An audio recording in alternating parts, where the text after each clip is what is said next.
Gentlemen,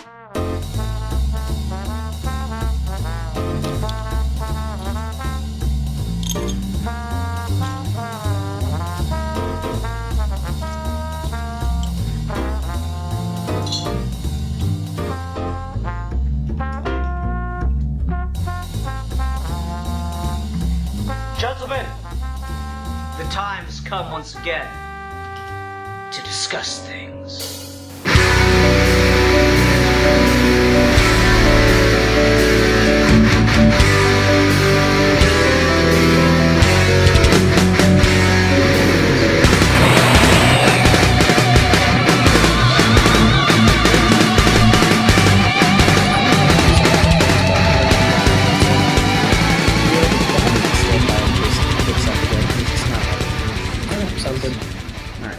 Hi everyone, welcome to another episode of Geeky Gentlemen. I am Sid Part 2. Joining me today is... Hey, I'm that Matt kid.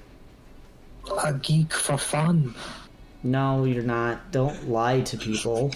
God damn it, that was a good impression though. No, it really wasn't. Yes, it was, god damn it. Oh. Steve for fun, okay? Fine, Steve for fun. Fine, Steve for fun. God, it's like the fucking Discord all over again. Yes, today we're here to continue Geeky Gentleman History Month, the month in which we discuss the contributions that geeky gentlemen have made to history, but that have been ignored by a biased educational system, except not at all. And today we're doing a discussion about myths, the lasting powers of myths, the origins of myths, the continuation of myths, the power of myth. Because it's just an interesting topic. Sometimes I think you can learn more about a culture by looking at its mythologies than you do at like its histories. Just fascinating and something I've always liked. I've always been into mythology, primarily Greek myth, but also little splish splashes of other things here and there. It seems like Greek mythology is the one that seems to have a really strong hold on popular culture. And I mean, lately, a lot of Norse mythology as well. But Greek mythology has always been like a hugely popular thing. Not only as source material for films and things like that. I mean, heck, even like one of the biggest indie video games of the last couple years, Hades, is just steeped in Greek mythology. And, you know, so it is interesting that a lot of these mythologies stick around, because, I mean, you know, they're basically just stories, and I mean, they stick around the same way any really fascinating or interesting story does. I think the scale of them and how widespread they were among the cultures that created them is really part of what gave them that momentum to just stay around. But I do kind of wonder what it is about the stories that so kind of captivates people, even, you know, hundreds, thousands of years after they were created and after the people who made them have long since passed. Yeah, I mean, I think the reason Greek myth has stuck around and has been such a dominating force is twofold. Number one, the stories are fucking awesome. Greek myth is dope. But the other thing is just like the study of written text, some of the first written word in recorded history that's not like tax documents, was Homer. It was the Iliad, the Odyssey. Like literally, for the longest time, universities studied the Iliad, the Odyssey, and the Bible, and that was it. That was university. And so the fact that like those are so closely related, particularly to Western culture, is I think a major reason that Greek mythology is so like cemented among the classics that it is. It's like instrumental, and it helps inform other things later on. Without Greek mythology, you don't get Shakespeare. There's that famous phrase that captive Greece held Rome captive, because Roman mythology basically just became the extension of Greek mythology. They just changed the names. Filed the serial numbers off. Yeah, pretty much. Like, it's funny because Virgil writes the Aeneid, and it's he basically wrote a fan fiction sequel to the Iliad. Is what it comes down to, and like that's what it is. Like they even put. Did you ever see the movie Troy? Yeah. Okay, there's a moment toward the end of the movie, like Troy's being invaded, and like there's a guy, and he's got like his grandpa with him, and Paris gives him the sword of Troy. It's like, as long as a Trojan carries this, right? Like that guy. You remember that scene? Yeah. Mm-hmm. That's Aeneas. That's the story of Aeneas right there. Seriously? Yeah, they fucking set up the sequel, man. That's awesome. Yeah, so like that's like, so Aeneas leaves Troy and he goes and he founds Rome, and it's just fan fiction because it doesn't even agree with like the official canonical founding of Rome myth that the Roman Senate adopted. So it's like a whole thing. But yeah, Greek mythology's just got like a goddamn footprint, and everything else is like, oh yeah, those gods. I find it funny because like the Romans encountered the Vikings, the Norse, and they're like, so what are your myths? And they like, this is how broken their level of understanding of different cultures was. So they heard about like the thunder god that was the most like the strongest god, and they go, oh, okay, so that's Zeus. You're just a bunch of idiot barbarians. You call him Thor. That makes sense. So he's the king, right? And they're like, no, Odin's the king. They're like, what? What? Zeus isn't the king. Who's the king? And so they describe Odin, and it's like, oh no, it's Mercury, that tricky little bastard. he came up here and convinced you idiots to worship him as the king of all gods instead of Zeus. Ah, clever. Just shit like that is really amusing to me. Mm-hmm. Oh man, we're gonna get into like fucking canon and legends myths real quick. I know, right? So yeah, like as you can tell, I have like a love for mythology. It's something I've always found just really interesting, and I kind of want to get into other things. Getting into Dragon Balls made me get really curious about Journey to the West, and getting like a proper comprehension of that. It's not easy to find stuff for it though, unfortunately. I was trying to find like a audiobook from my library about a year ago, and I couldn't find shit. My only exposure to Journey to the West was I played Enslaved Odyssey to the West, the video game by Team Ninja with Andy Serkis playing the basically Monkey King stand-in, and it's like a loose adaptation. And it is phenomenally good, and I do recommend everyone play it. That, and then fucking, what is the YouTube channel? Overly Sarcastic Productions has like an abridged telling of Journey to the West that's goddamn hilarious. They have Journey to the West Kai. It's great. Yeah, it's so funny. But yeah, I mean, for sure. It's funny because like I never really got that into Greek mythology, and then like I met Carly and all of our mutual friends in college, and they were like all up on that Greek mythology. Like they fucking loved it, and I was just like, yeah, I mean, it's cool. But then you kind of look back and you look at the Odyssey, and you look at how many stories are just basically doing the Odyssey without doing the Odyssey and stuff like that. It's and now it's to the point where like stories that are basically doing the Odyssey but not are like some of my favorite. That's like one of my favorite subgenres of stories, and it's crazy the reach it has. And yeah, I mean, even Norse mythology, like then the number, so like I've been on like a JRPG kick lately, and the number of like JRPGs and just Japanese games in general that use concepts from Norse mythology, that use like the world tree, or even that pull from Christian mythology and use like angels and demons. Like it's crazy how these myths have spanned different cultures and worked their way into the popular culture of cultures that had nothing to do with originating them. It's kind of cool. It's kind of cool. For sure. Steve, you've been quiet. Yeah, I mean, I guess to an extent, mythology is a weird topic because I feel like there's too much of a mythologizing around the idea of mythology, if that makes sense. Where people talk a lot about like how look at all of these tales that are as old as time, and like how these all represent things about the human condition, and how we've always been collectively fascinated by the Greek myths and the Norse myths, and all of that. I think is honestly just kind of bullshit, because that's not really what happens historically.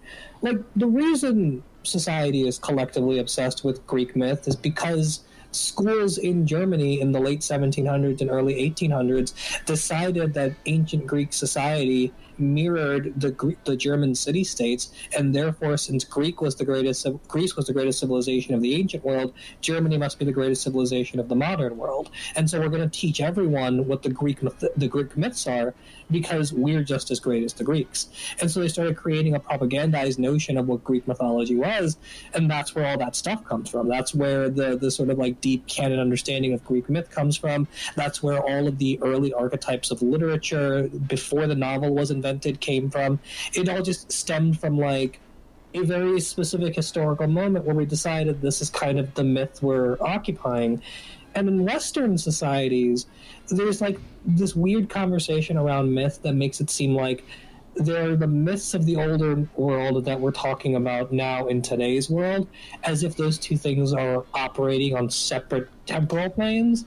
And that's also just kind of not true, because you look at most of the other countries in the world, particularly Eastern countries, places like China and India, and the idea that mythology is separate from the modern moment doesn't square with them, because their mythological pantheons are a part of their every single day life in every situation. Like, you don't go to Greece and start talking about Zeus, but you do go to India and start talking about Krishna like he was there, like he wasn't just there 5,000 years ago, you know? Like, the talk about myth makes it sound more mythical than myth actually is, because myth tends to be historically just a lot more concrete and a lot more context and politically driven. Like, it seems a little like oversimplistic and flattening when we start talking about things like Campbell's Hero with a Thousand Faces, and this idea that there's like a quintessential proto myth that everything links back to, because that's proven to not be true. That's a artifact that we've created and sort of caused all myth to fold into at a specific point in history, 1700 years after the myths were originated. Like, that's not how these myths were always operating. The Greek myths we know today are the myths that were propagandized in the 1700s. They're not the myths that existed in ancient Greece. I mean, you're not wrong. I mean, yes and no. Because, like, I've read the original text sources, I mean, translated albeit, but I've read, like, the original sources of myth, not just the, like, retellings and stuff. Like, original sources only gets you so far, because, of course, myth, at least when you're talking Greek, was primarily an oral tradition first, but, like, earliest written sources of these. And the stories change, the details change. What's his name? The guy that, Sisyphus, having to push his boulder up a hill. Like, there's been stuff that I've heard or read that, like, tries to give a reason for why he's pushing the boulder. Tries to give, like, the origin story of, like, what got him this punishment. The original sources don't have that at all. There's no original source for why Sisyphus is stuck in Hades pushing a boulder up a hill. He just is. That's just his eternal punishment, and it has always been. And there's no reason ever given why. And so, yeah, I see what you're saying, that definitely, like, the modern, like, picking and choosing of some of these has kind of taken off. But I don't necessarily agree that it's just those. I think a lot of what was in the original text, what was in the original myths, has stuck around and lived past what the picking and choosings have been, and the reworkings have been. Well, I don't mean that it's literally just that. What I mean more generally is that, like, the myths that stick around for specific social and concrete reasons. They don't stick around because humanity collectively decided that this one myth embodied the human condition for 5,000 years, you know? I mean, fair. That's the problem I have, is that, like, people talk about myth, and, like, you'll ask, like, a writer, like, why did you pick this archetype of the hero's journey embodied by some random Greek character? And they'll be like, well, this is really, like, this is the myth that is common to all myths and all societies all throughout time. I'm like, no, bull fucking shit, that's not true. Like, that's what you're saying now because that's what you were told to do, but, like, these stories have grown and ebbed and flowed and changed, and, like, the idea that there is a idea in general conversation that makes myth sound a lot less historically rooted than it actually is. Part of the reason I resist talking about things like superheroes as modern mythology is that myths are very active forces, and they were created as very active forces. The reason stories exist in Greek society or in Indian society or anywhere else is that there is a phenomena in the world, and someone said, I need to explain why this is happening, and so I create this narrative to create this cosmology around why this thing happens. Why are there spiders? Well, you see, this lady pissed off Athena one time. And these stories get retold over time, but they serve a sort of active role. And at once they may have been like literal explanations for things of like where the sun comes from, and you have like your creation myths and stuff. But then over time they develop into kind of morality tales about, well, you do this to learn this lesson. And those are the ways that kind of organically evolve through time. And myths have that power to kind of shape what a society thinks and feels and its ideas about itself. And a lot of artistic culture now, and artistic culture in general, isn't based in myth. It's the opposite of that, because art is reactive to the society it's in. We create art in response to the world we're in. We don't create art to explain the world we're in the way we do with myth. We do try to understand it, but we're not positing that I created Superman because Superman is my explanation for why the sun goes round or something like that. And if you want to like talk about like modern myth, it has less to do with fiction, and it has more to do with certain kinds of like political myths about ideas about what counts as family values or what counts as an American citizen or things like that. So like myths have grown and changed throughout political contexts, and I feel like we get really limited to this idea that like myths are all about pantheons and gods and stuff in the ancient world, when in reality there's like this wide array of like social phenomena and ideas and norms and stuff that all count as myths, right? Like the idea that you can pull yourself up by your bootstrap in America, that's a myth. That is more of a myth than a comic book is.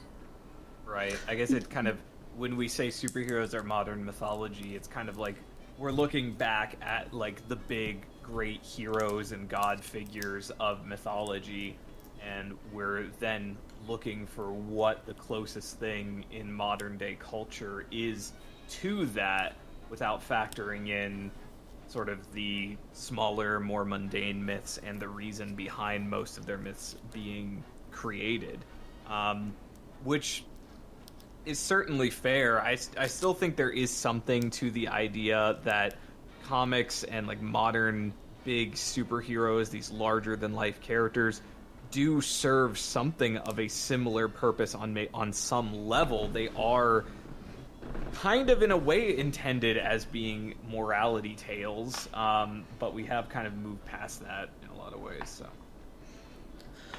yeah, and I think there's like the fact that just some of that stuff you don't need necessarily anymore, at least not to the degree that it may have been necessary back then. Like a lot of myths, not just Greek myths, but just classic myths in general, kind of revolve around the idea of like a baby left in the woods or something like that, or an abandoned baby. You know, your Moses, fucking, who else has this? Oedipus, you know, a bunch of these myths revolve around an abandoned child somehow surviving through, you know, crazy circumstances going on and having just this incredible life that's, you know, glorious. Even if it ends in tragedy, it was still a glorious life. Mm-hmm. And you kind of stop for a second and you think, okay, why do they all start to share this common thread? And then you think, oh, not every family that had multiple children kept them. Sometimes it just had too many, and so you had to get rid of it. And so you'd take your baby to the woods and just leave it. And so there's the interpretation that a lot of those stories that start that way are kind of a coping mechanism for the trauma of having to do something like that. I don't know. It's one of those things where the morality tale myths. Again, like Greek's the one I just know so well, so my head's always going to go to Greek first. But I will make the attempt to try other ones as examples throughout this. But rape of Persephone. She's a little girl. She's out in the fields picking flowers. Hades in his chariot comes up from the underworld, takes her away. And then the story goes on from there and explains like spring and winter and summer and fall. But like just that action right there, that moment of child being kidnapped. What is the function, the practical function of that story in a society? Little girls, don't go out alone to pick flowers. Don't go out alone because you will be stolen. That is what's going to happen to you. Like that is and that one, I mean, even outside of myth itself, or like Greek myth, there's elements of that lesson throughout history. Like you get, further down the line, you get like your Brothers Grimm's, your Hansel and Gretel. Like, don't go out in the woods alone, children. It's bad. Terrible things exist out there. You will die. And it's not that, like, the parents at the time certainly probably knew that there weren't actually witches in the woods. I'd like to think that people kind of grow out of it, and I think there's examples in myth where people clearly stopped taking it seriously. But it wasn't about it actually being out there in the woods. It was about scaring the hell out of children so they didn't get lost or get attacked by an animal in the woods or get kidnapped by someone else. That's just like there's a function to these stories, but we still do stuff like that with your modern stuff, your superhero comics. There's still like those moral lesson ones to try to caution kids. Funny enough, the only thing that immediately jumps to my mind is the Sonic Says about child molestation. I was literally about to be like, Sonic Says, modern mythology, right? It's down. right. But like that's like the most immediate one. Superman or whatever telling you not to do drugs is a different one. Though I think that's a little more. I think it gives the reader, like when you assume the child reader, I think it gives them more credit than no, there are literally witches in the woods and you will be cooked alive. I think like Superman tells you not to do drugs, or I guess a more exact example would be the Speedy gets caught doing drugs kind of thing, gives the reader more credit and treats them more maturely. So I don't know. It's intriguing in that regard. Okay, good. I'm glad we solved that one. I'm glad that's all taken care of. Yeah, I mean, Steve made a good point about the way that people were taught about myths kind of informing how we then come to view myths. I mean, a lot of the proliferation of Christian mythology just comes from fucking missionaries going around and just shoving the fuck out of Christianity onto different cultures and things like that, and you can't do that without it having some sort of large impact on that culture, especially if you're doing it consistently over time and things like that. I mean, when I think of like what modern mythology is, like weirdly my brain starts to go to like fucking wives' tales and like shit like cryptids and shit like that, like all the alien abduction stories from post World War II and stuff like that. Like these are all things that have been invented in a much more modern context, like the idea of like UFOs and flying saucers that have now become cultural visual shorthand in our media, and so those are almost more of a modern myth than any sort of superhero is. And I think those are really fascinating in their own right. They're just not. Or even just like right-wing conspiracy theories and stuff too, right? Like QAnon on a certain level certainly has this sort of like mythic quality, but like it shares a lot in common with Bigfoot and cryptids and alien abductions and stuff like that. And like all of these things that are basically trying to say that like instead of trying to explain the way the world is, it's trying to explain to you what about the world we're not seeing. Right. I mean that's essentially like you get like those shows like Ancient Aliens, right? Like that's essentially what that was, is like people going back and looking at the world and then trying to ascribe some sort of celestial power to these things as a way of explaining them in an alternative way, in a really stupid way, but an alternative way. So yeah. Man, I cringe every time I think of the fucking Ancient Aliens. I'm like, I used to love that shit as a kid. Like I used to eat that shit up. I thought that stuff was the coolest thing ever until I grew up, and yeah, just because white people couldn't do it doesn't mean it was aliens. Right, like that's my thing, is I'm just like it just reeks of like racist bullshit. Like I don't mind when like fucking, what was it, Doctor Who. I was recently watching Doctor Who and they're like, oh yeah, Stonehenge built for some reason, and they like go beneath Stonehenge and there's the Pandorica, the ultimate alien technology of all time kind of thing. I'm like, okay, I don't mind when a show does it, but like when fucking people are making like documentaries and books trying to like sell that shit, I'm just like, get the fuck out of here, man. Like sometimes people just, motherfucker, people climb mountains. Like don't try to ascribe what reason would they do this. Fucking bullshit. People do crazy shit for no fucking reason because they just get bored. Like they don't need a reason. I think it's like, just gets me. Like people really like to look at the past and assign. Hold on. I need to make this joke. I'm sorry. Until proven otherwise, Stonehenge was basically just a guy's like model city in his basement. And I will accept no other explanations until I'm given definitive proof against that.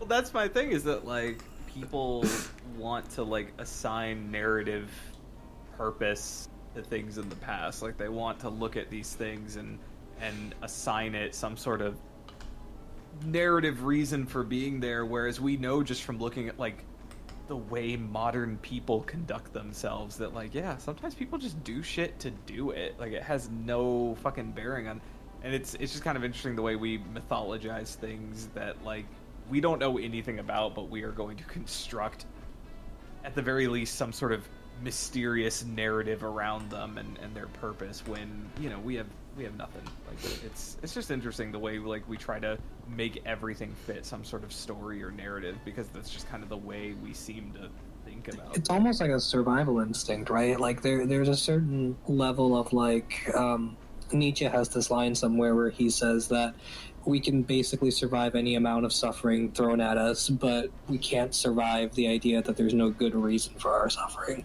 And so we tell ourselves all these kinds of elaborate stories about who we are and why we matter and what the world is about and all that, to just kind of ease the idea that life is not just suffering all the time. And so you kind of create all of these myths and stories and stuff because at the end of the day, the most human thing to do and the most common human activity is to tell a story, right? You're always telling a story about who you think you are. You're always telling a story about your past, about your experiences. It's just a human instinct to like create a narrative out of events because that's how our brains are hardwired. And so anytime something bad happens or something that we can't explain happens, we turn it into some kind of narrative. And so you could look back and see the idea of like I'm sure on a certain level, seeing something like a waterfall for the first time scared the shit out of some caveman. So he had to create some kind of story about, like, why does the water fall in such an angry way? Or, like, the idea of, like, why are societies always at war? Well, there's a god of war. Why is there disease and plague and famine some days? Well, there are gods that oversee these things, where if you want to stay sane in the face of things that are much bigger than you, then the easiest way to make them smaller is to characterize them into some kind of narrative with structure and patterns and things that resemble us. The thunder and lightning isn't so scary once he looks like Zeus. Which is interesting to me, because that kind of brings it full circle, because that's exactly what, like, a lot of conspiracy theorists and, like, right-wing people do. They're, like, looking at something and then trying to assign some sort of reason for it to be, and they're trying to assign some sort of reason for this to be correct because they believe it and things like that. And it's kind of crazy how much, like, people will do that. Like, they will take anything and then assign some sort of greater, you know, unseen narrative to it to cope with it or whatever. Mm-hmm. Yeah, and it gets, like, kind of ridiculous just how far people go with some of this stuff. Like, I don't know if anyone else here has HBO Max. Well, yes, I do, because Steve has it, because I'm using his. You bet but, you are. I'm using that all the time. Steve's Peacock. He's also using my streaming service, Peacock. Oh, yes, that too. Yeah. Well, like, there's a very well done documentary on HBO Max right now, 4 Hours at the Capitol, that's about the fucking January 6th insurrection.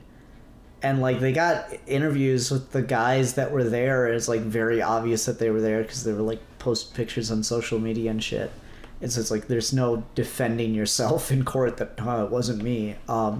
So they even got interviews with these guys, and they're just like, they're all fucking idiots, first of all, but it's fascinating in a way and infuriating to hear them talk about, like, what they were doing there, why they're there. And, like, one guy's like, you know, we were there because 800,000 children a year are being disappearing and being sexually abused by the Democrats. I'm like, oh my fucking God. It's so stupid.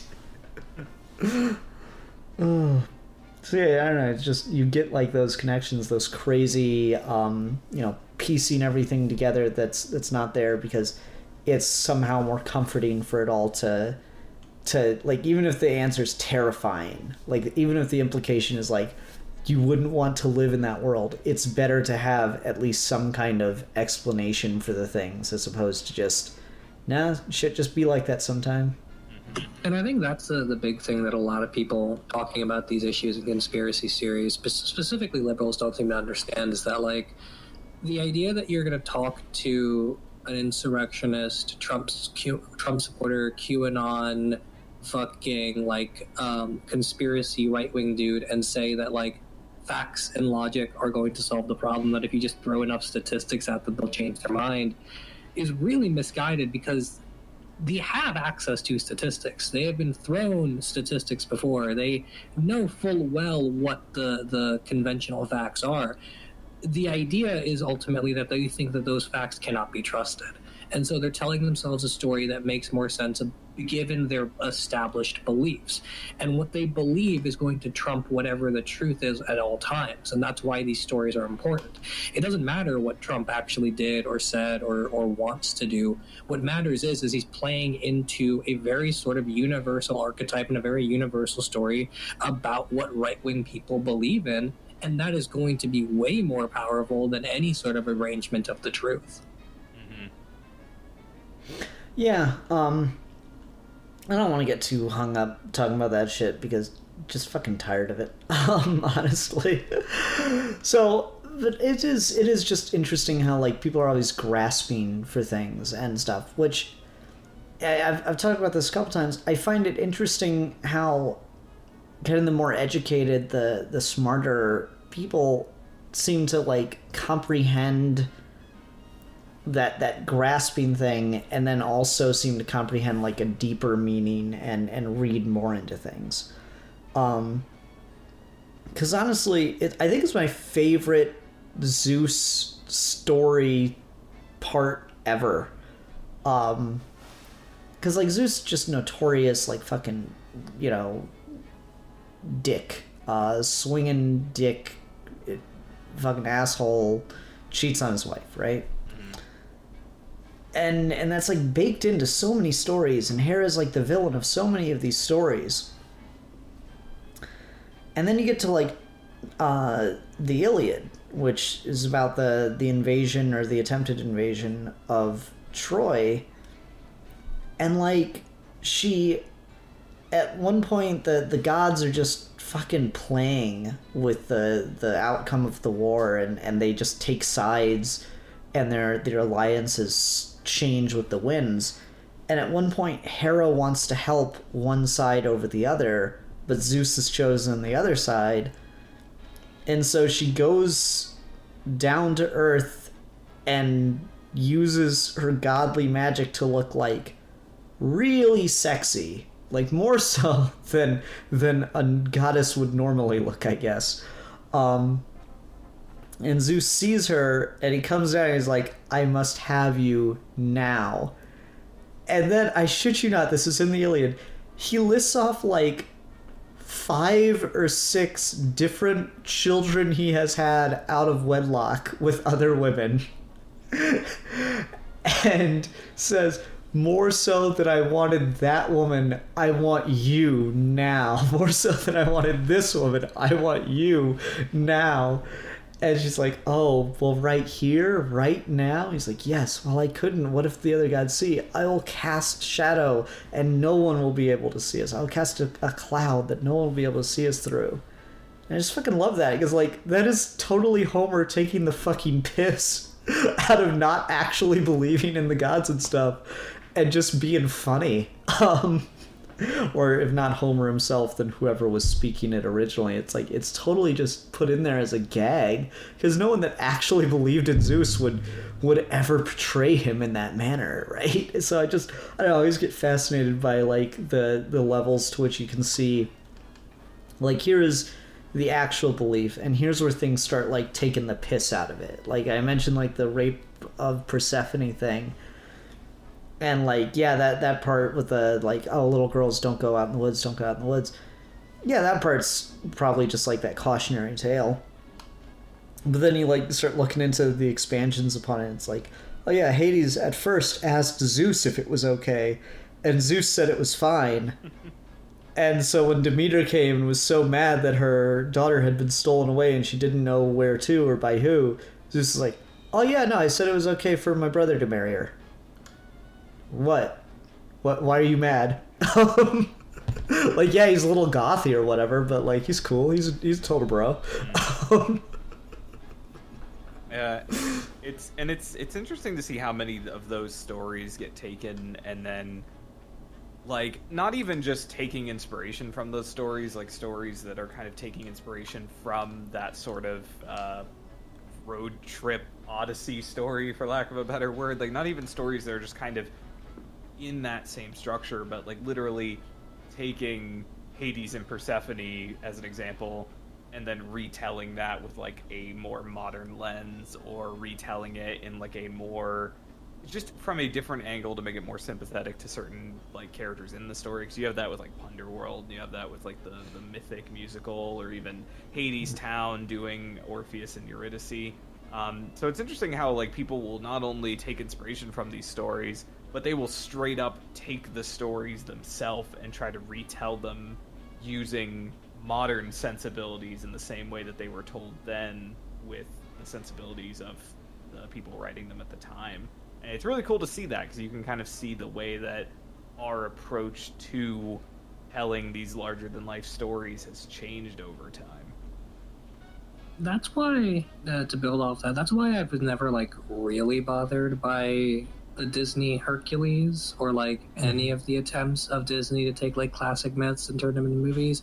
Because there are a lot of people that are, like, almost edgelordy and talking about, like, how this is bad because you don't see any of the rape and pillaging of the Greek myths. And I'm like, I don't really need to see the rape and pillaging in the Greek myths. Like, taking the idea of Hercules and his 12 labors and distilling it down into essentially just a superhero story with the trappings of the Greek aesthetic, I don't think that's problematic per se.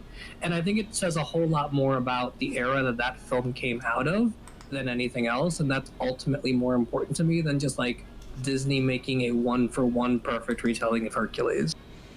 I mean, I for one would like to see a more faithful telling of Hercules, just because, like, I don't know, man, it's weird that, like, Hercules is known for all these fucking labors, and everyone skips over the fucking labors. Nah, man, like, they're in a montage. They're in a cute little musical montage to one of the best songs in the movie.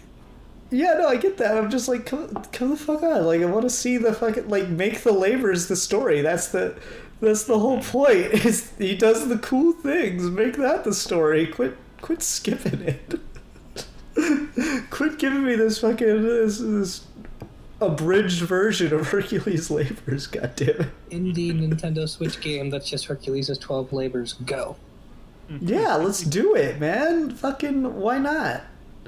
You know? Like, just, that's my thing, is like, yeah, Steve, you're right, it is probably more, you know, artistically important, but at the same time, can someone just fucking do it? Like, because Disney's Hercules didn't do it, The Rock's Hercules movie didn't do it, The Rock's Hercules movie fucking made Cerberus just like 3 dogs. That was it. I was so disappointed. And I'm pretty sure, if I'm not mistaken, I think Diedrich Bader's the bad guy in that, but I might be like misremembering things. But like fucking The Rock didn't do it. There's another Hercules movie that came out, like, you know, those fucking Hollywood movies where they, like, a studio finds out and so they release the exact same movie at the exact same time to try to undercut each other. There's a fucking another Hercules movie that came out at the exact same time, and I don't think that did them either. I didn't watch that one though, so if it did, someone tell me. I wonder what the Arnold Schwarzenegger Hercules movie is like. An Arnold Schwarzenegger Hercules movie? Yes, there are 2 cuts of it. There's one cut of, it's like contemporary theatrical cut, where they dubbed over Arnold Schwarzenegger because he was just a big bodily stand-in at that point. Like, he didn't have any fucking clout in Hollywood. And they're like, yeah, we just need a guy to look like Hercules and do this, and then we'll dub him. And then after Arnold Schwarzenegger got, like, you know, famous, they re-released the movie with the original audio before he properly, you know, learned English. Amazing. So, if you think his accent was thick at one point, oh my god. It's pretty bad. So, like, I've seen, like, clips of it, but I've never seen the actual movie, so it'd be kind of, maybe that one does it, but I just fucking, give me a goddamn Hercules movie that does the feats. The guy fucking, like, lifted, like, split a goddamn island in half and shit. That's hype. Let me see it. Need like a fucking like shonen Hercules anime where he does all the let's do it, man. Okay, you guys are the fucking weebs. Maybe someone can tell me this. I remember on Adult Swim there was an Alexander the Great anime. Ringing any bells? This is like early days Adult Swim. They're probably still using the bumpers with the old people in the water. There was an old, like, 80s anime about Greece and probably Alexander the Great called Rain. Was that what you mean? Like Reign? Rain. Yeah, like Rain, like the King's Reign. Wow, this looks Rain. fascinating. I love his outfit. It's 1990. Yes, this is it. Because I remember, like, the big fucking lion thing. Okay. Yes. Is this good, or is this shit? I don't know. I mean... Giving me way too much do credit you really by calling me a expect it to weeb. be? I don't know. It's just, I'm legitimately, like, I just have vague memories of this. I have no watched idea. all of this, like, one time in, like, middle school, and I remember thinking it was trash, but, like, what does middle school mean now? I don't know. What was your favorite comic book in middle school, Steve? Lonely Place of Dying. I mean, middle Okay, so yeah, definitely trash. Alright, cool. middle school me still thought Naruto. Middle school me still thought Naruto was good. So. Oh, I'm so sorry. Oh no. Yeah, I don't know. Just these are thoughts I have, I guess. I don't remember what got us on the fucking give me the direct interpretation of Hercules. We were talking about like just like modern, not inspired by, but like retellings of specific stories from myth. Because you get that. I mean, you even get that with like Christian mythology, like with some of the Jesus movies we were talking about. I mean, that's essentially the same thing. I mean, Last Temptation of Christ is basically the same as doing like an Odyssey movie. You're just taking a story from a mythology, from a pantheon of some kind, and retelling it with like modern storytelling sensibilities, or looking at it from a different angle. Do you guys ever watch Hadestown, the musical? Yes. Well, not watched it, but listened to it. Okay, yeah, because that was gonna be my go-to example of like, let's adapt a ancient Greek myth with modern sensibility, and Hadestown fucking rules. Hadestown for Orpheus and Eurydice. There's another one that is a significantly less well-known musical. It's a British musical called Mythic, and that one does the Hades and Persephone story, and it has a similar tone to something like Punderworld. It's a little bit tongue-in-cheek. It's also very, very good, but it's less heavy than Hadestown is. But both are just fantastic examples of retelling those myths in a really interesting and cool way. Hadestown rocks for anyone who hasn't listened to it. And along the same line of thought, Gene Yang turning the Monkey King into an American superhero comic fucking rules. Yeah, I'm curious about that, but then issue 1 sold out completely, and now it's like $40, and I'm like, nope. Gotta wait for those trades, man. Yeah, I'm gonna trade wait, see if it pops up on DC Universe anytime soon. Like, yeah, nope, thanks. Does anyone have like a favorite story from myth, or a favorite adaptation of a particular story from myth? Any mythology. It could be Greek or Egyptian or whatever. Funny enough for me, because I think this counts as mythology, especially the way it's being used lately. Despite not being a super religious person or knowing a lot of Christian mythology or any of that stuff, I love the absolute banger of a Bible fanfic, Paradise Lost. It's good.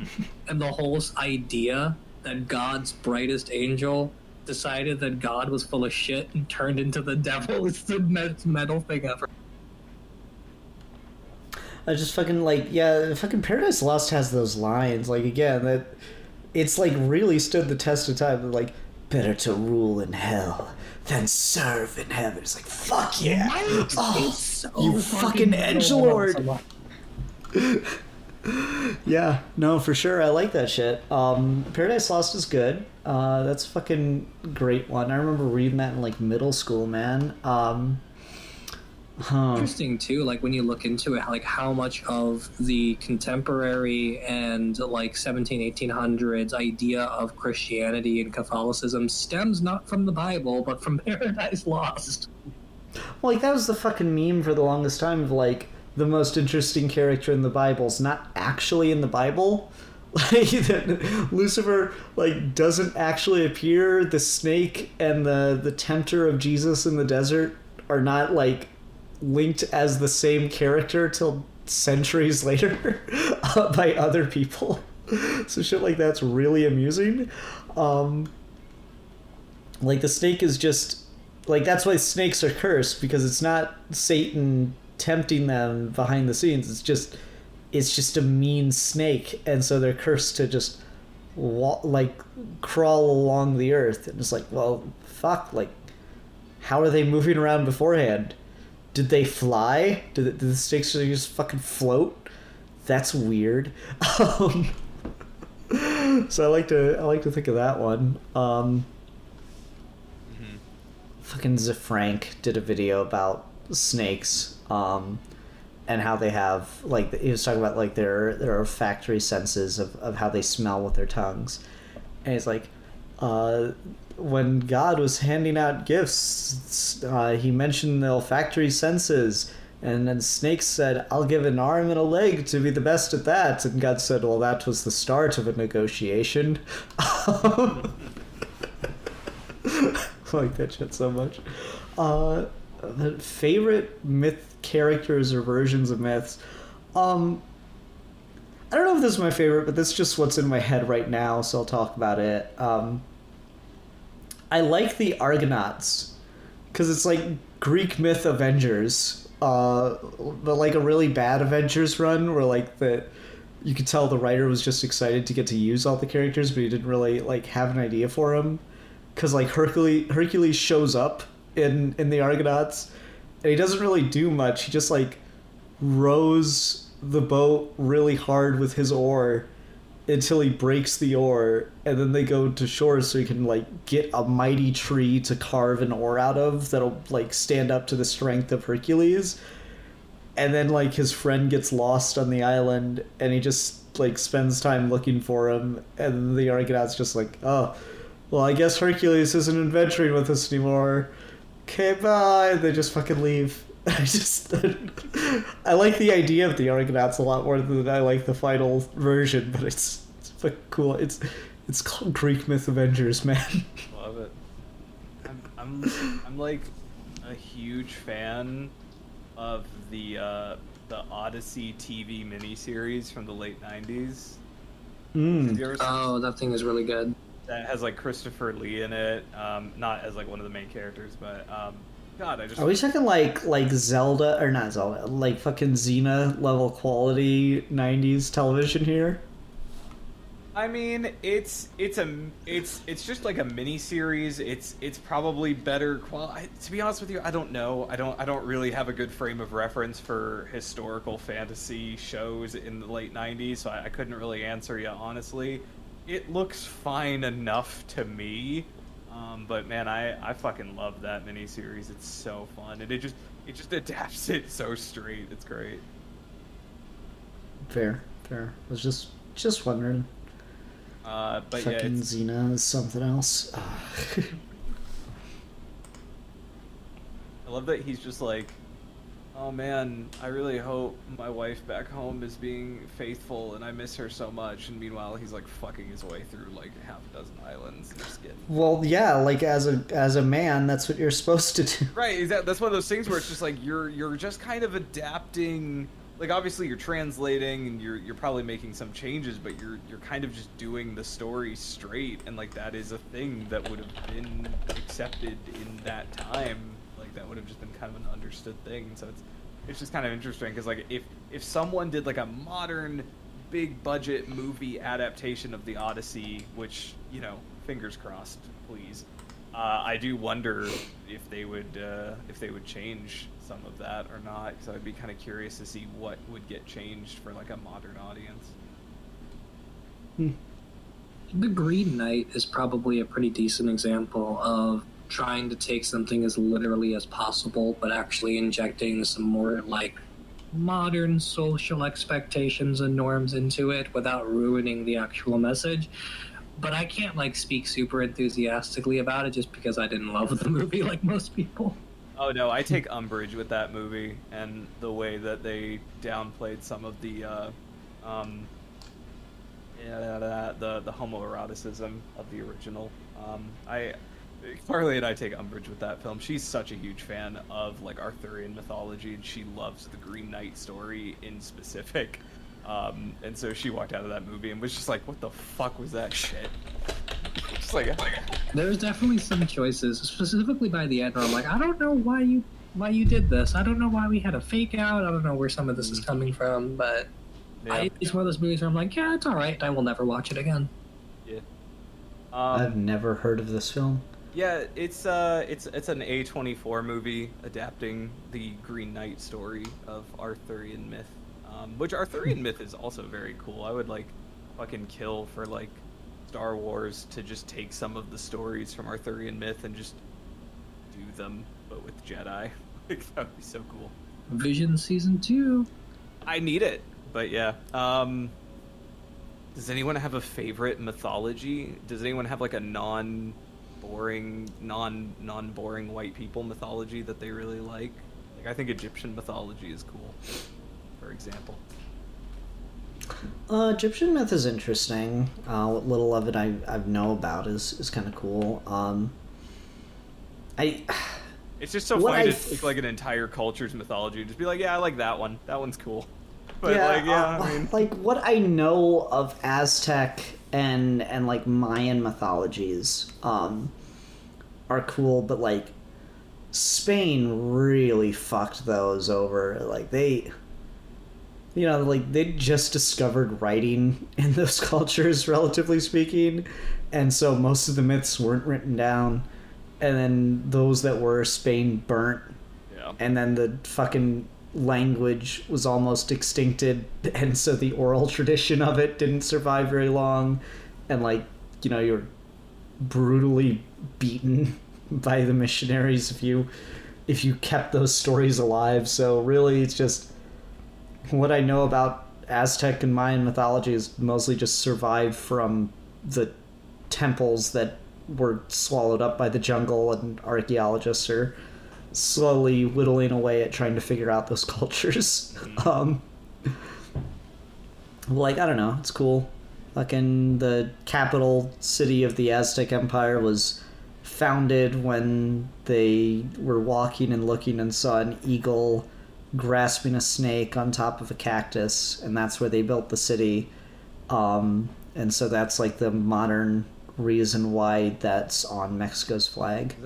Is that Tenochtitlan, or am I thinking of a different city? You've got it right, and I don't know how to pronounce it either. Yeah, it's okay. It's funny, like, hope she doesn't get mad at me. Carly knows a pretty decent amount about, like, those, like, South American and, like, Mesoamerican, like, different Mayan and Aztec and all that stuff. And it's solely because as a kid she was really into Knuckles from Sonic Adventure, and so that childhood interest just kind of carried. I think that's funny. That's cute. Very adorable. Fucking yeah, you know, the echidna from South America. That's the funniest thing about that. They're like, we'll take the echidna, mostly known for living in Australia, and make them, you know, fucking just South American mythology. Like, it's so weird. I love it, but it is kind of funny. Oh, it's adorable. I don't know, other myth stuff that's cool, like, it's weird because it was entirely created to be fictitious, but it was created more to be a, like, functioning mythology on its own. I do like a lot of the Lovecraft stuff. Oh man, I've been on such a Lovecraft kick lately. I agree. Yeah, Lovecraft stuff's good. I like that quite a bit. It's just like Lovecraft just has that great thing of, like, what if all the cults and all the secret societies and barbarians of the world, what if they're all worshiping one god? It's like, oh fuck. Yeah. So I don't know, that's kind of a cool one. That's what someone should do, is just write Cthulhu mythology stories. I feel like as just like its own thing. I feel like we haven't got, like, we've got Lovecraft County, and that's about it. Like we got The Color Out of Space, which was okay, but we haven't gotten any, like, big Lovecraft adaptations in a while. Yeah, I don't want, like, an adaptation. I just want someone to, like, run with it and steal it from the racist bastard. You know, like, fully just, no, okay, you had a cool idea. Let me do it better. Yeah, I mean, that's fair. I mean, Del Toro had that Mountains of Madness movie he was trying to make for a while, didn't he? Del Toro had a lot of things he was trying to make for a long while, Steve. Oh, now I'm sad thinking about that Hobbit movie we never got. I'm sad thinking about that Justice League Dark movie we never got. I'm sad thinking about that Hellboy 3 we never got. Steve! I'm sad thinking about that other Del Toro movie we never got. Which one? Yeah, that one. Steve, what's your favorite mythology? Like, just be really reductive and tell us your favorite mythology. Go.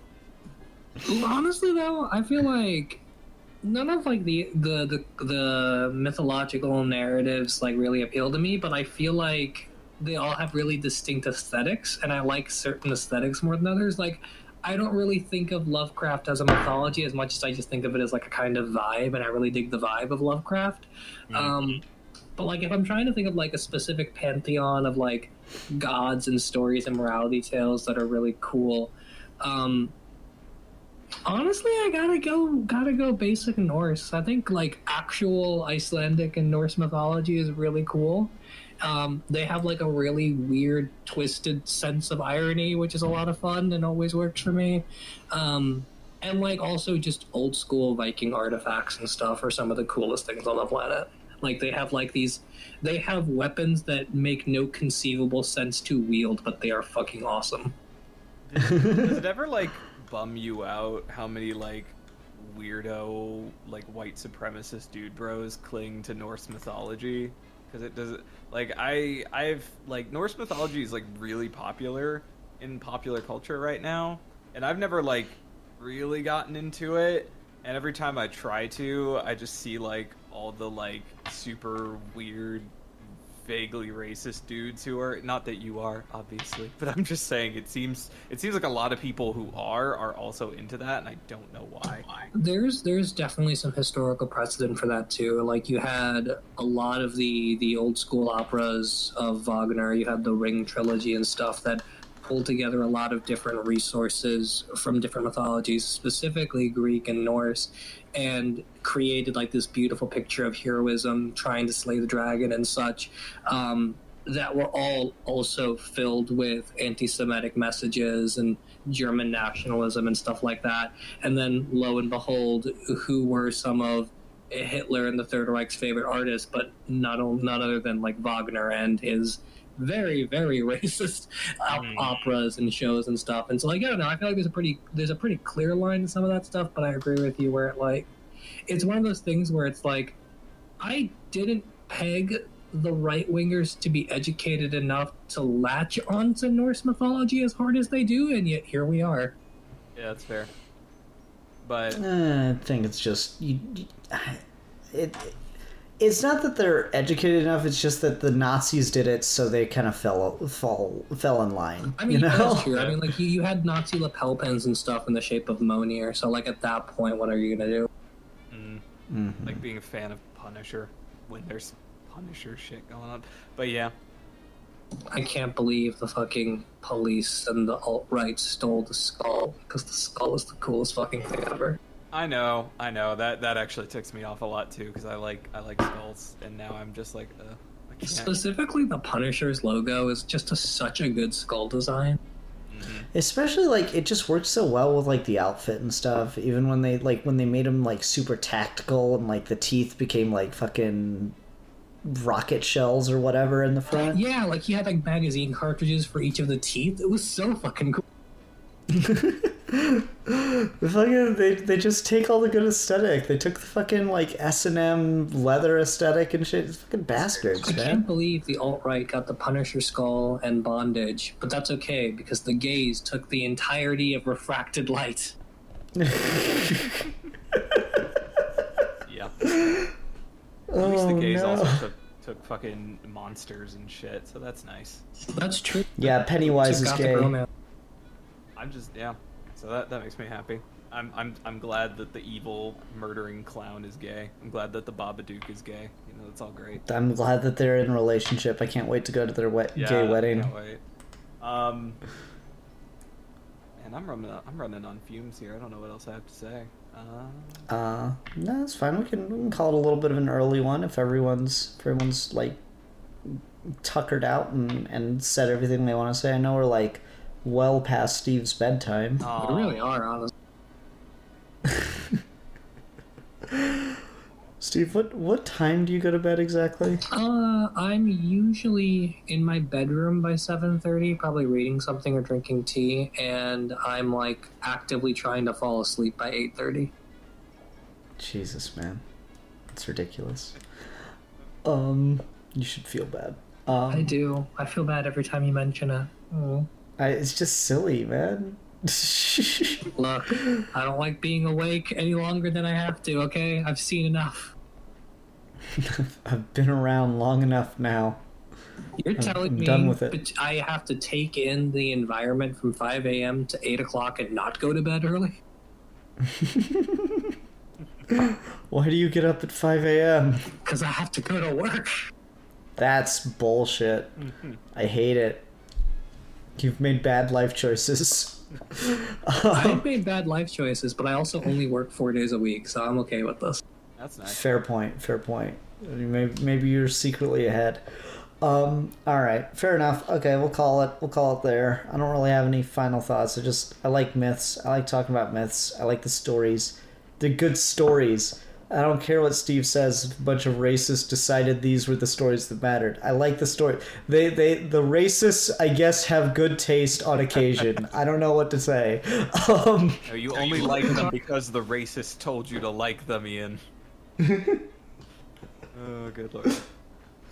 Oh no. Yeah, I think that's where we'll leave things. Let's see here. So I want to say it's Steve's choice for next week, maybe, possibly. Matt picked Jesus. Alfie picked Zodiac. I assume you picked Myths. I didn't finish this episode.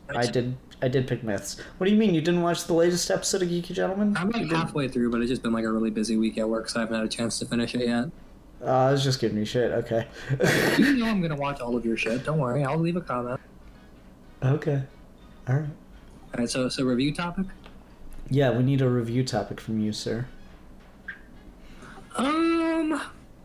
I think this fits into History Month because it's about politics and it's based on an actual political investigation, and we can kind of get into the weeds about like how much optimism and idealism is too much and how little is too little. Also, just because I watched it recently and I really want to talk about it, but let's review Mr. Smith Goes to Washington. Oh, okay, all right. Yeah, it's a classic, man. Frank Capra, Jimmy Stewart from 1939. I believe it is still on HBO Max, but it might be leaving soon. Okay, fair enough. All right, well, everyone, thank you very much for watching. Until next time, I'm the Philosopher. I'm the mythology erotica lover. There's a lot of that. Yeah, we know, we get it. You read Punderworld. Okay. You read it too, fucking following Cedric on Twitter.